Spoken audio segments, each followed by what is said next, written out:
The road was barely visible beyond the hood of the car, swallowed whole by the thick gray veil of fog that curled and clung like damp wool to the windshield. Nathan Hale muttered under his breath as he adjusted the defroster, watching with frustration as the fog outside remained unmoved. The headlights carved only the shallowest path ahead, catching glimpses of gnarled branches stretching across the road like fingers, skeletal and wet. He tapped the steering wheel twice, a habit he hadn't shaken since his college days, and glanced at the digital clock on the dash. 7:43 p.m. He should have been in Syracuse 2 hours ago. Should have been checked into the hotel, reviewing his speech for tomorrow's investor meeting, watching some mindless news while his 7-year-old daughter Sky flipped through her sketchbook beside him. But nothing about this week had gone to plan, not the flight delay, not the lost luggage. And now not the car rental, which had sputtered and groaned its last breath 20 minutes ago on this godforsaken back road. Sky stirred in the backseat, her voice small and sleepy. "Daddy." Nathan twisted to look at her. She'd kicked off her sneakers, her socked feet tucked beneath her as she hugged the backpack she'd insisted on carrying herself. Her cheeks were flushed, curls falling in messy strands over her eyes. "Hey, sweetheart," he said, softening. "Sorry, car's acting up. I'll get us out of here." Her eyes blinked slowly, fighting sleep. "Are we lost?" "No," he lied. "Just taking a break. You go back to sleep. I'll figure it out." She didn't look convinced, but she nodded and leaned against the window, closing her eyes again. He turned back to the wheel, jaw clenched. His phone buzzed once with a low battery warning. Signal was a cruel joke in these parts. He got out, the cold slapping him the second he opened the door. The air smelled like wet leaves and damp earth, thick with silence. Trees pressed close, too close, lining the one-lane road like a corridor into nowhere. Nathan popped the hood and stared at the engine like a man examining a language he didn't speak. His suit jacket was far too thin for the weather. Steam hissed quietly from some place unseen, a whisper of defeat. Somewhere behind him, gravel crunched. He turned fast. A beam of yellow light bounced in the fog, low and flickering, and then a shape emerged. An old truck, boxy and rust-stained, idling with a slow rumble. A woman stepped out, tugging up the hood of her flannel-lined jacket. She looked to be in her late 20s, maybe 30, with dark jeans tucked into weather-worn boots and a flashlight in one hand. "Trouble?" she called, stepping closer. Nathan exhaled, lowering the hood halfway. "Yeah, rental car, died on me." "Figures," she said. "That model's junk in the cold, you from around here." He shook his head. New York City, just passing through, was headed to Syracuse. She looked past him, noticing the child-sized shape sleeping in the backseat. Her eyes softened. "Long way from home to break down. You got signal?" "No, nothing." She nodded once, then tilted her head toward the truck. "I live a mile that way, got tools, heat, coffee. I can give you both a lift if you trust me." He studied her for a beat longer than was polite, the CEO in him still sizing people up by instinct. Her boots were caked in mud but laced neatly. The truck's interior was cluttered but clean, and her voice, steady, not rehearsed, not sharp, had the tone of someone used to being the solution. "What's your name?" he asked. She gave a crooked smile. "Ren." He looked over his shoulder at the car, then back at Sky, still asleep. Then at Ren. Finally he nodded. "I'm Nathan, that's my daughter Sky, I'll carry her." Ren didn't say anything else, just opened the truck's passenger door and began clearing space on the back seat. Nathan scooped up his daughter, her head dropping against his shoulder. She stirred only slightly, murmuring something about crayons and marshmallows. The warmth of the truck hit him like a memory. It smelled like cedar and peppermint. A dog bed took up the passenger floor, and a faded thermos sat in the console cup holder. Ren climbed into the driver's seat. "Buckle up, it's bumpy." He did as she said, adjusting Sky beside him. The truck rumbled into motion. For a while, neither of them spoke. The only sound was the fog against the windows and the low crunch of tires on gravel. "Thanks," he said finally, "for stopping. Not many don't out here, especially with a kid in the car. Still, you didn't have to." She shrugged. "Didn't have to pour coffee this morning either, but I did. Some things you just do." Nathan glanced at her profile, how her jaw tightened when she hit a pothole, how her hands stayed steady on the wheel. "You live alone?" he asked, before he could decide if it was rude. She gave a one-shouldered shrug. Mostly. Sometimes my brother crashes for a weekend, my dog when he's not out chasing foxes. This time of year it's just me, and the radio, and whatever breaks down. They turned off the road onto a long dirt driveway. A small cabin emerged from the mist, tucked between fir trees, its porch light casting a golden circle against the dark. Wind chimes tinkled faintly. Smoke curled from a chimney. Wren cut the engine and hopped out. Nathan followed, Skye still bundled in his arms. Wren opened the front door with a key pulled from her jacket pocket, then stepped aside to let them in. The warmth inside was immediate. Wood walls, a stone fireplace, shelves stacked with books and old tools. The kind of place that smelled like something real. "You can lay her on the couch," Wren said, pointing. "Blankets are in that basket." He did. Skye stirred, half-opened her eyes, and then sank into the cushions. Wren handed him a mug a few minutes later. Steam curled from the top, sharp and strong. "Coffee," she said simply. Nathan took it. "I'm not usually the stranded-in-the-woods type." "No offense, but I kind of figured that when I saw the shoes." Her eyes flicked to his expensive leather Oxfords, now dusted with mud. He laughed for the first time in hours. It surprised him. "I'm supposed to be in a meeting at 8 a.m., pitching a startup to 3 guys who think compassion's a marketing angle." Wren raised an eyebrow. "And you're the CEO." He nodded. She sat on the arm of a nearby chair, sipping her own drink. Looks like life had other plans. For a moment they just sat there, fog pressing against the windows, the fire crackling in the corner. Nathan felt something loosen inside his chest, not relaxation, not yet, but a kind of pause, a break in the storm. Outside, the fog thickened.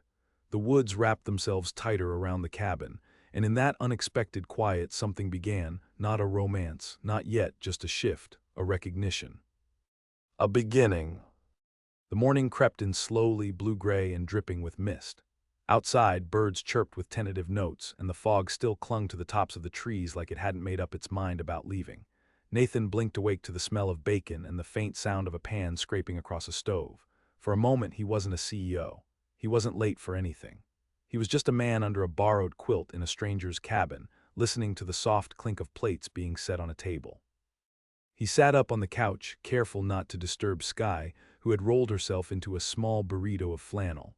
One socked foot stuck out from under the blanket. Her hand was still curled around the corner of her backpack like she thought she might need it. He stood, stretching quietly. His muscles ached from the tension of the previous day, from sitting too long, thinking too hard. Through the open kitchen archway, Wren stood barefoot in front of the stove, sleeves pushed up, hair pulled back.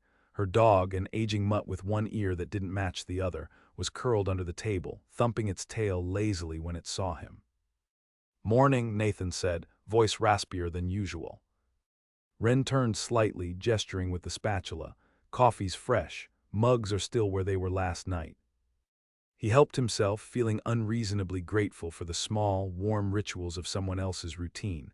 A pot half full, a mug already warmed, a plate set beside an empty chair. It had been a long time since someone made space for him in a way that wasn't transactional. Wren plated eggs, toast, and bacon, sliding it across the table. "You can wake her whenever she's ready, there's plenty." He sat down, and for a while they ate in the kind of quiet that doesn't need fixing. The only sound was the scrape of forks and the occasional whistle of the kettle. "You said you were heading to Syracuse," she asked after a bit. "Yeah, investor meeting. Some pitch nonsense I barely believe in these days." "You don't believe in your company." "I do," he said, "but the people funding it, they believe in the part of it that scales, not the part that helps." Wren nodded slowly, chewing. "So quit." He looked up, surprised. "It's not that simple." "Why not?" She wasn't being flippant. Her tone held curiosity, not challenge. "I've got employees, a reputation, and a daughter who relies on me not to go completely off the rails. She also relies on you to be present." That landed heavier than he expected. He glanced at the couch, where Skye was now sitting up, blinking sleep from her eyes, hair wild and sticking out like she'd been spun through a dryer. Wren got up and poured juice into a mason jar, setting it beside a smaller plate already loaded with food. "Hi, Sky, I'm Ren, you hungry?" Sky hesitated, eyes flicking to her father, who gave her a nod. Then she padded over in her socks and climbed into the chair. "This place smells like camp," she said after a few bites. Ren smiled. "I used to run one up the hill actually. Summers were packed, now it's just me and the dog." "You have a dog." The dog, as if on cue, got up and ambled over to nuzzle Sky's elbow. She giggled and offered him a bite of toast. Nathan watched the exchange, something softening at the edges. Sky hadn't smiled like that in days, maybe weeks. He hadn't even realized how much he'd missed it. After breakfast, Ren stepped out to check the car. Nathan offered to help, but she waved him off. "You'd be bored. It's mostly tightening things and pretending I know what I'm doing until it works." So he stayed on the porch, sipping the last of his coffee and watching as Sky drew pictures in the dirt with a stick, the dog at her side. The woods around them were slowly drying out, sun slicing through in narrow bands, lighting patches of moss and bark in gold.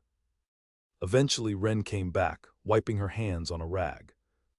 "Your rental's a disaster, alternators fried. Might be tomorrow before the shop in town can tow it." Nathan sighed, "Of course. You're welcome to stay. Cabin's got a guest room, unless you'd rather I drive you to the nearest motel." He hesitated. The responsible thing would be to leave, to call someone from the office, get a backup plan in motion. But the truth was, part of him didn't want to move just yet. He hadn't slept that well in weeks. Sky was happy. And Ren, she had a way of making the air quieter around her, like her steadiness was catching. "If you're sure," he said. "I wouldn't offer if I was." That evening they walked up the hill to where the camp used to be. It was all shuttered now, the cabins emptied for the season, the dining hall padlocked. But the fire ring still stood, and a few benches curved around it like ghosts of summer. "This place used to hum," Ren said, sitting on the edge of a picnic table. "Kids everywhere, sand in their shoes, someone always trying to sneak snacks past the counselors." "You miss it?" She nodded. "Yeah, but it stopped making money. Couldn't get enough funding to run it the right way, so I let it go before it broke my heart completely." Nathan sat across from her. "That's a hard thing to do, let go before it eats at you." "Hard doesn't mean wrong." Sky wandered the edges, collecting pinecones and rocks, occasionally holding them up for their approval. Ren smiled each time like it was the most fascinating discovery. "You're good with her," Nathan said quietly. "She reminds me of the kids we used to have here. Smart, observant, a little stubborn in the best way." "She's had a tough year," he said, the admission slipping out easier than expected.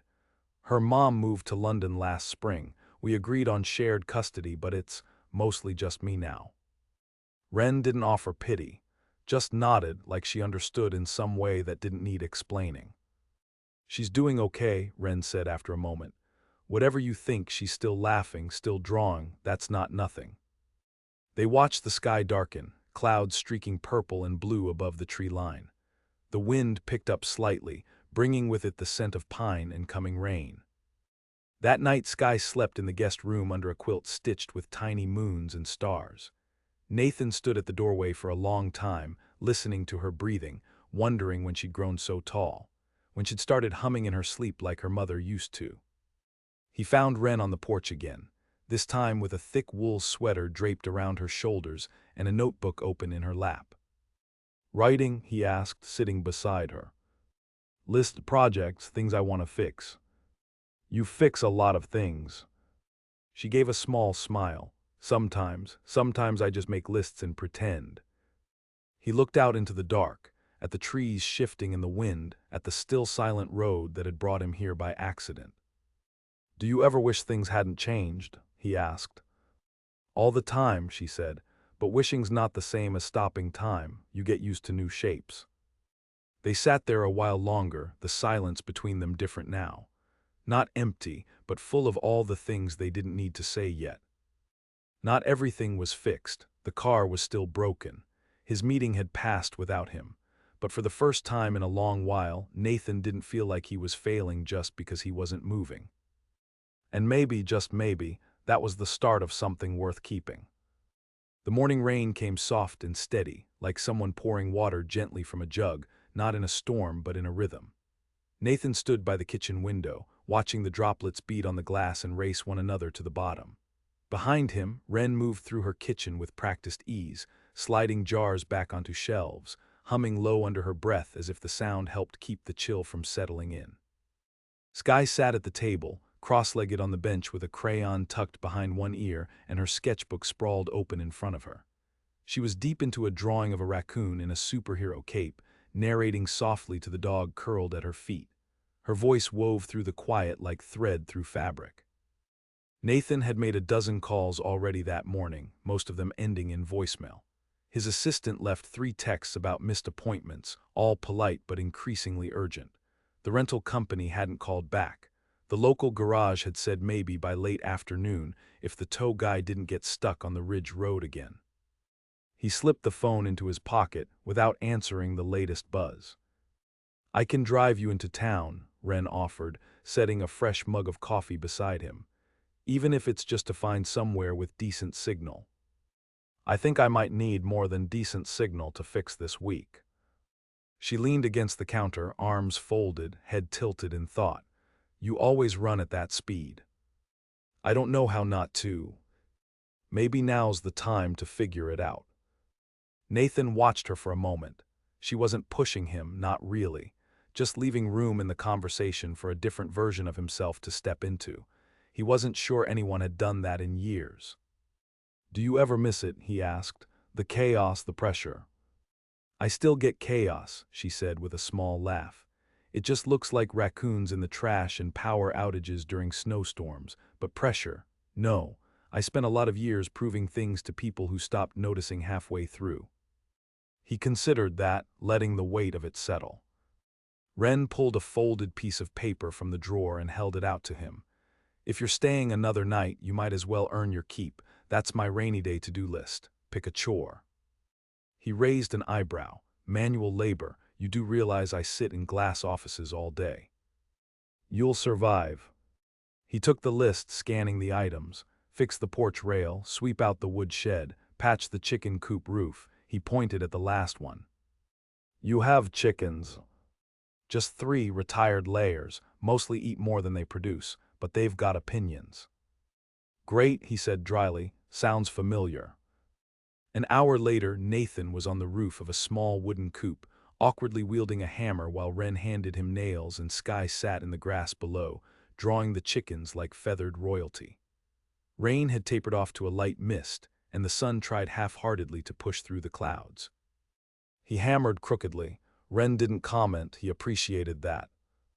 "I didn't know I needed this," he said after a while, straightening up and wiping his brow with the back of his hand.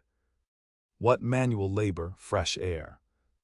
"No," he said, "just something that doesn't need to scale, something small, tangible." Wren passed him another nail. Some of us never stopped needing it. Later that afternoon, they all drove into town in Wren's truck, the heater rattling, the windows fogging just enough that Wren had to swipe at them every few minutes. Skye pressed her nose to the glass, fascinated by the tiny diner, the post office, the faded sign for a hardware store that looked like it hadn't changed since the 70s. Wren dropped Nathan at the garage, promising to swing by after picking up feed for the hens.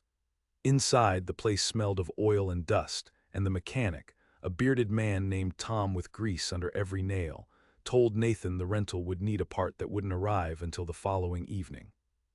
"You're welcome to borrow one of the loaners," Tom said, jerking a thumb toward a weathered Subaru parked near the fence. "She ain't pretty, but she runs." Nathan considered it for a beat, then shook his head. "Thanks, but I think we'll stay one more night." Back at the cabin, the sun had finally broken through, casting a strange gold warmth across the clearing. Wren handed him a bag of apples from the farm stand and motioned toward the back porch.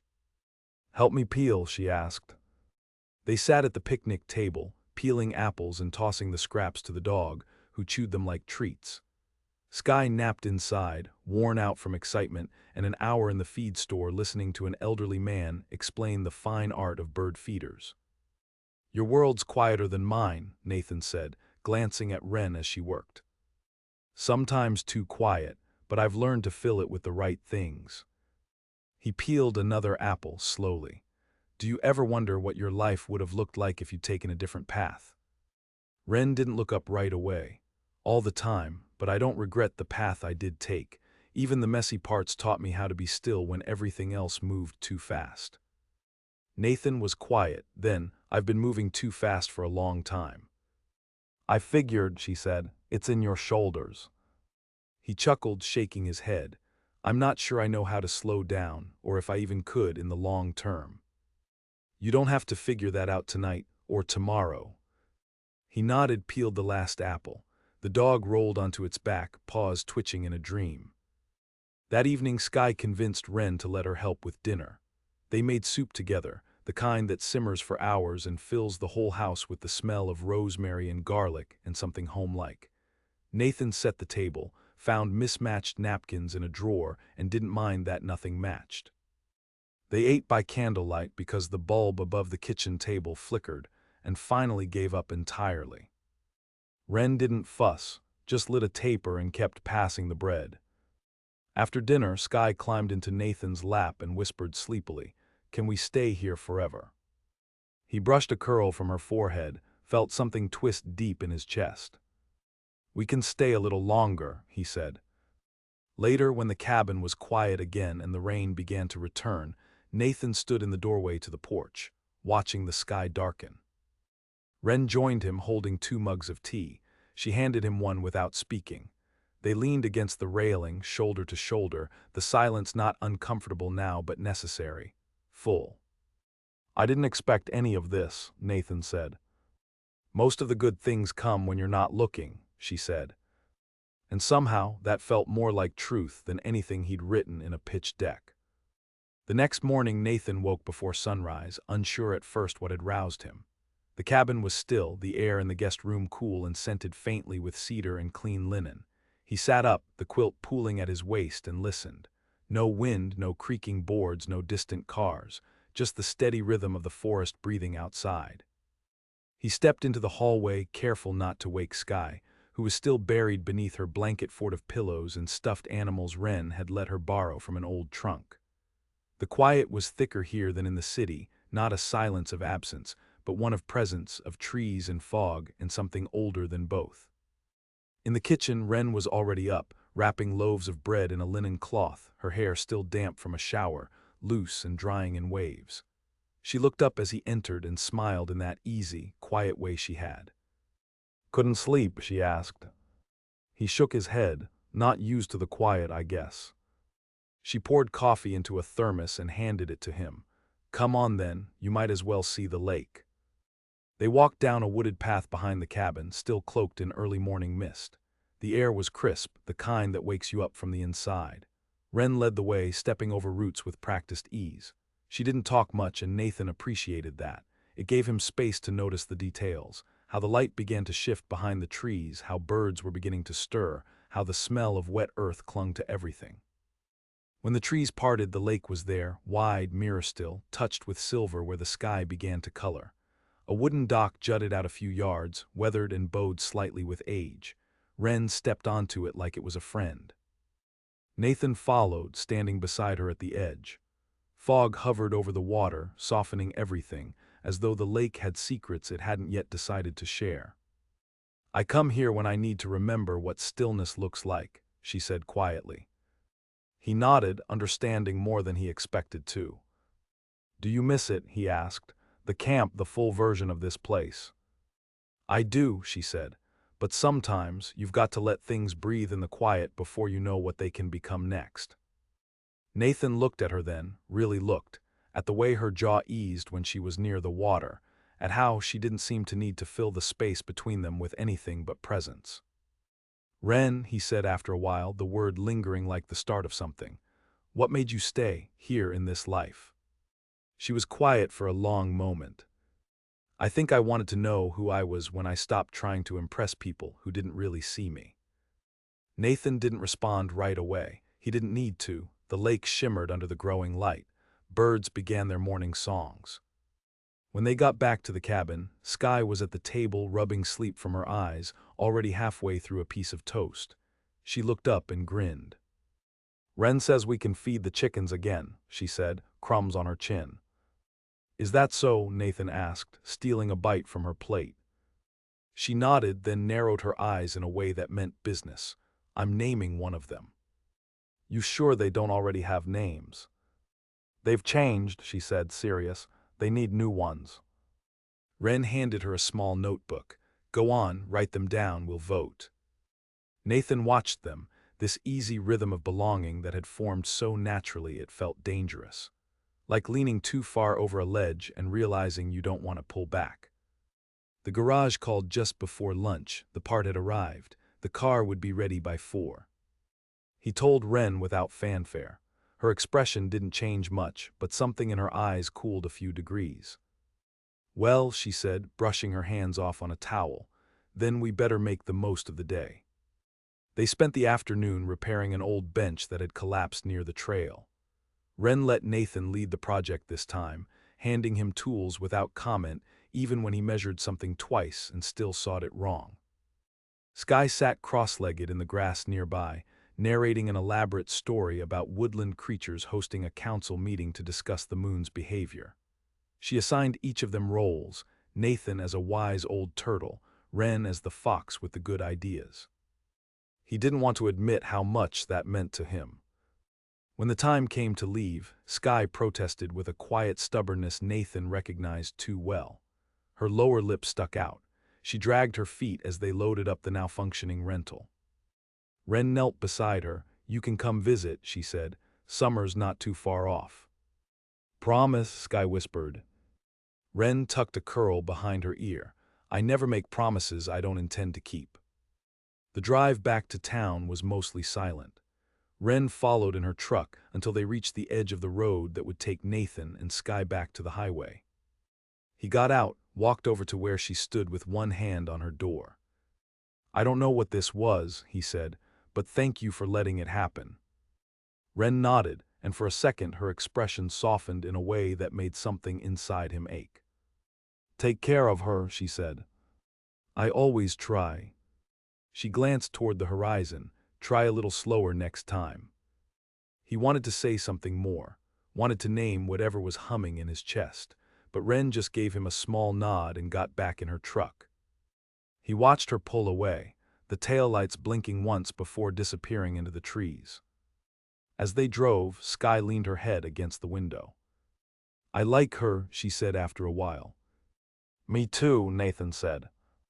The sun dipped low behind them, casting long shadows across the road ahead, and though they were driving back toward the world that was waiting, Nathan felt something different now. A seed planted, a weight shifted, a pace slowed. He wasn't sure what it would become, but he knew it had already started to matter. Spring came slow that year. In the city, Nathan found himself watching for it in the smallest ways, buds forming in sidewalk planters, light lingering a little longer in the evenings, the way Skye started waking with more bounce in her step. At first, he tried to slot back into routine as if nothing had changed, but something had, something quiet and undeniable. The Monday after they returned, he stood in the glass-walled conference room of Hale and Finch, listening to a junior analyst pitch a product expansion strategy that, 3 months ago, he might have greenlit without blinking. Today, he stopped the presentation halfway through. We're chasing noise, he said. There's nothing real in this. People exchanged glances. His assistant looked up from her laptop, startled. Nathan shut the folder in front of him. Let's regroup in 2 days. I want proposals that help people, not just margins. That night he walked Skye home from school instead of calling a car. She told him about a classmate who cried during gym and how the music teacher let her stay after to paint quietly instead. The kind of story he would have half heard before. Now he listened. Do you remember Wren's dog? She asked as they waited at the crosswalk. I think he'd like the park near school. Nathan smiled. I think you're right. She paused. You said maybe we could visit her again. When? He didn't have an answer yet, but it was already turning in his mind. Not just the visit, but what it would mean, what it would ask of him. That weekend, he turned down a speaking engagement and took Skye to the botanical gardens instead. They wandered the greenhouse for hours. She pointed out plants she recognized, things she and Wren had talked about, the soft moss by the lake, the pine cones that dropped like riddles. Back at the office, Nathan started asking more questions, the kind that didn't show up in quarterly reports. He held one-on-ones with every department head, not to micromanage, but to understand who felt stretched too thin, who had ideas no one was listening to, who was quietly burning out behind numbers that looked fine on paper. A month passed, then two. The cabin remained a place in memory, but it grew louder in his thoughts.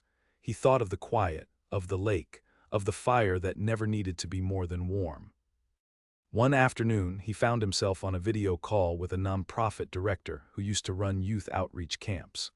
Halfway through, Nathan leaned forward. "What would it take," he asked, "to bring something like that back?"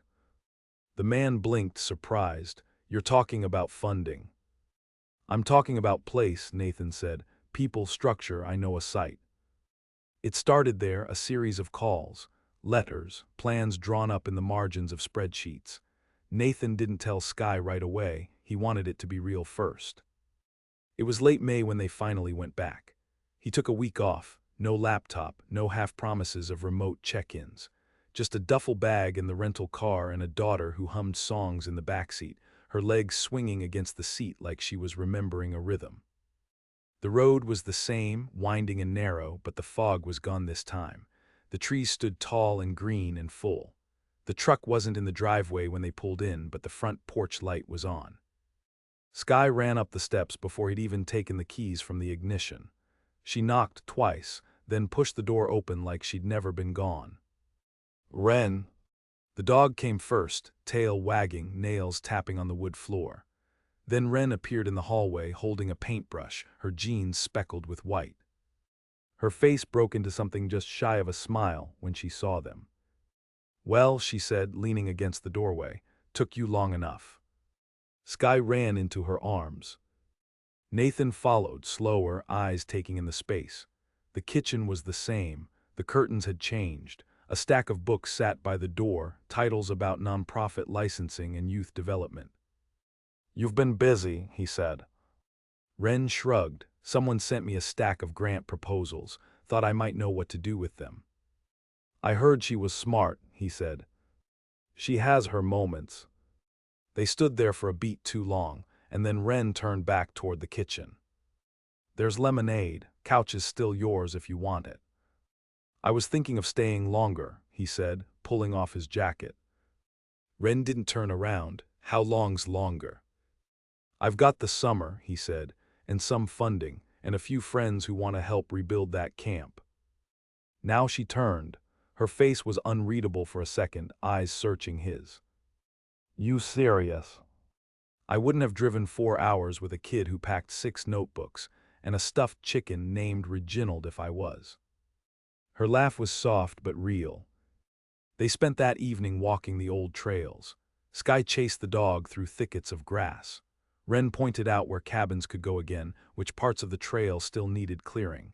Nathan listened, made notes in a small notebook he'd started carrying for ideas that didn't involve profit margins. That night when the sky turned lavender and stars began to blink on, they sat by the fire ring. Ren brought out blankets. Sky roasted a marshmallow until it caught fire and called it a victory. Nathan leaned back, watching sparks drift into the sky. "I don't know what this is yet," he said quietly, "but I know what it's not noise." Ren didn't answer right away. Then she looked over at him, eyes steady. "It's enough to start with." And somehow that was all he needed to hear. They didn't fall into anything quickly. No declarations, no sweeping moments. Just mornings that began with coffee on the porch and long afternoons of work that didn't feel like work. Sky took to the forest like she'd always belonged there, her sketchbooks now full of maps and treehouses and badge designs for campers who hadn't arrived yet. Ren taught Nathan how to use a chainsaw. He taught her how to write a pitch deck. In the slowness something grew, not fast, not dramatic, just rooted. One evening in July, with the sun sinking low and the scent of fresh-cut wood lingering in the air, Nathan stood beside Ren at the edge of the new fire ring. Kids would be here soon. There were sleeping bags stacked inside, cabinets painted, trails marked. Sky ran across the field in the distance, her laughter echoing, the dog on her heels. Ren touched his hand briefly, not by accident. Nathan looked at her, and this time, neither of them looked away. They had walked into each other's lives quietly, but what had begun in Fog now stood clear.